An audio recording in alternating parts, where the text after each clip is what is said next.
Señal directa.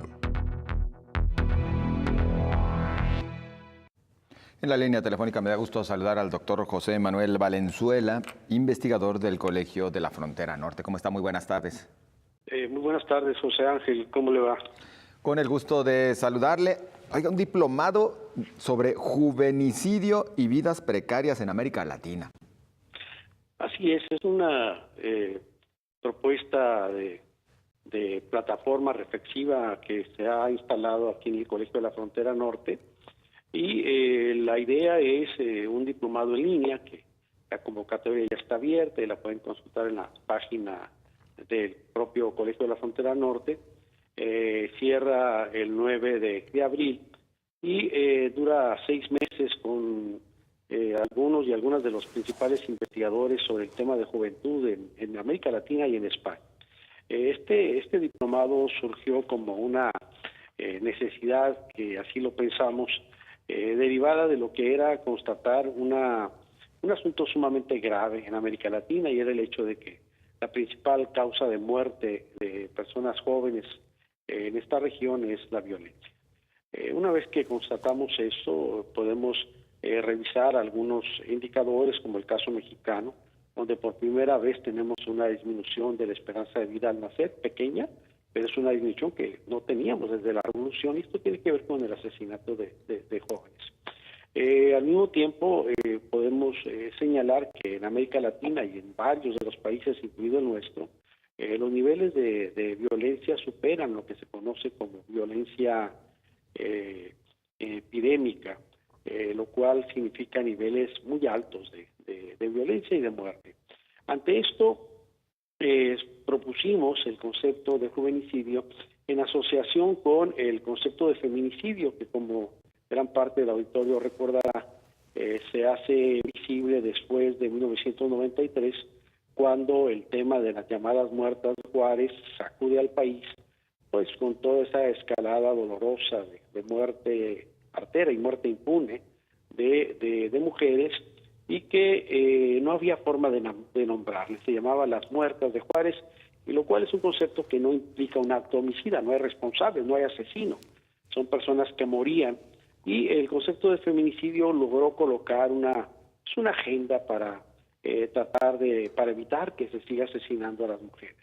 De la misma manera, cuando nos percatamos que gran parte de la muerte que recorre nuestros países implica a personas jóvenes, pues pensamos asociar este concepto, sobre todo pensando en lo que venía ocurriendo en varios países. Por un lado, el asesinato de jóvenes afrodescendientes en Brasil, estos jóvenes que mueren 2.5 veces más de lo que representan en términos poblacionales por un asunto de racismo, la limpieza social en las favelas de ese mismo país, el tema de ya largo, que inicia con la noche de los lápices, y el asunto de los desaparecidos en América Latina, es un asunto verdaderamente grave. El tema mismo de los falsos positivos colombianos, que, como algunos recordarán, en un contexto de violencia ya histórica en Colombia, más de 50 años de violencia, donde el gobierno comenzó a otorgar beneficios y prebendas para militares y policías que asesinaran a guerrilleros, y bueno, después se descubre que se estaba asesinando a jóvenes de los barrios pobres y a campesinos que no tenían nada que ver con la guerrilla.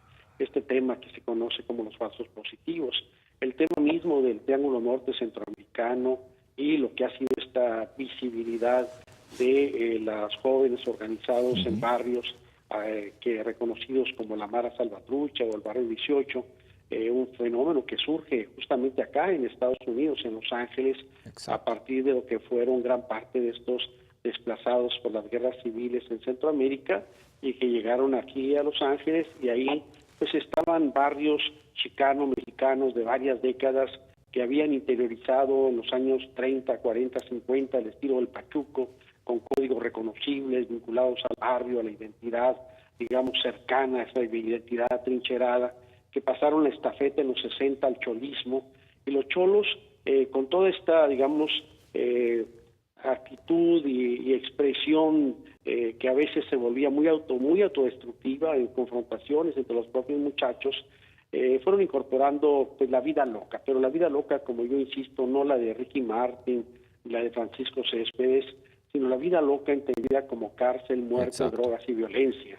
Y entonces ahí con esto, estos muchachos cuando cambian las políticas de cárcel y se privatizan las cárceles y cuando se hacen los acuerdos de paz de Centroamérica, pues empezaron a deportarlos a los propios países centroamericanos y ahí se hace visible esto que ahora se conoce como el tema de las maras en Centroamérica, pero que ahora, después de haber tenido una fuerte presencia y exhibición como victimarios, pues sufren también una muy fuerte persecución y muerte. Entonces, y en el caso mexicano, pues obviamente no solo estamos hablando de más de 500 desaparecidos después de 68, sino que también estamos hablando de lo que sería todo este despliegue de muerte innecesaria que se empezó a recorrer nuestro país a partir de la declaración, la supuesta declaración contra el llamado crimen organizado durante el gobierno de Felipe Calderón,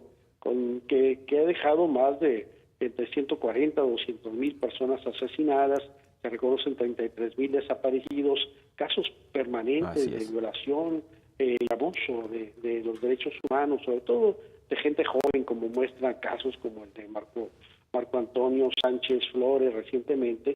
Pero lo que quisiera cerrar con esto es que empezamos a ver un escenario de asesinato de personas jóvenes y todo esto que llamamos el juvenicidio no solo tiene que ver con contar muertos o contar cuántas personas son asesinadas, sino en comprender cuáles son los escenarios que posibilitan que estas mujeres o estos jóvenes sean asesinados.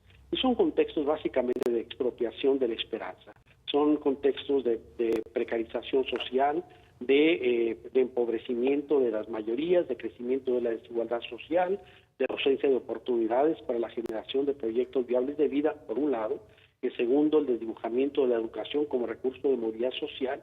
Y luego tenemos el asunto de la violencia que recorre nuestro país de manera infame, con decapitados, militados, cuerpos colgantes, cabezas rodantes, cateos domiciliarios, retenes policiales y militares, cobro de cuota, cobro de piso. Una realidad cotidiana que estamos viviendo. Exacto. Que hizo que se desdibujara esa idea del mundo raro a la José Alfredo Jiménez, donde parecería que se estaban matando entre ellos y parecería gente que llegó de Marte, que no tenía nada que ver con nosotros, pero desde 2008 lo que hemos entendido es, con todo este miedo que se vive en nuestras sociedades, es que todos estamos expuestos al ataque, todos estamos expuestos a la agresión, y esto es lo que ha cambiado de manera radical las cosas.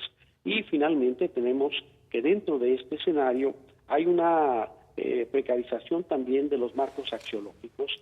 La gente no cree, los jóvenes, a partir de la encuesta nacional de la juventud, no creen en las instancias de procuración de justicia, no creen en la policía, de hecho no los diferencian a policías judiciales o narcotraficantes. Y por otro lado tenemos un asunto que tampoco creen en la clase política, tiene un nivel muy bajo de credibilidad.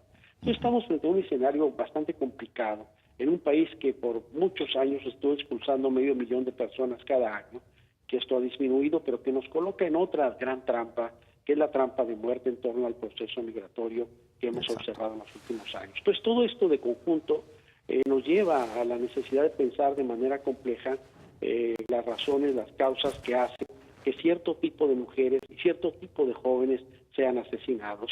Y cuando hablo de este tipo me refiero a la articulación de distintas situaciones e identidades vulnerables o desacreditadas. Bien. El ser mujer, joven, indígena, afrodescendiente, pobre, trabajador, homosexual, lesbiana, transexual, son los elementos que amplían las posibilidades de riesgo para esta población juvenil. Exactamente. Doctor Valenzuela, pues me ganó todas las preguntas. La verdad es que nos respondió todas perfectamente al hilo. Nada más le preguntaría, y ya en cosa de un minuto, puesto que nos están marcando la pausa, ¿quién puede participar en este diplomado y cómo podemos hacerlo? Mire, puede participar las personas, inscribirse en línea, gente que tenga, pues pedimos preferentemente que tengan una formación, digamos, universitaria o que estén estudiando en la universidad. pero no es un asunto, digamos, infranqueable. Si es una persona con experiencia, aunque no tenga, digamos, credenciales formales y que le interese el tema, pues obviamente será aceptada y hay que entregar trabajos. Los profesores son profesores, decía, de distintos países de América Latina y de España. Yo puedo decir que es extraordinario el nivel académico de las personas que participan.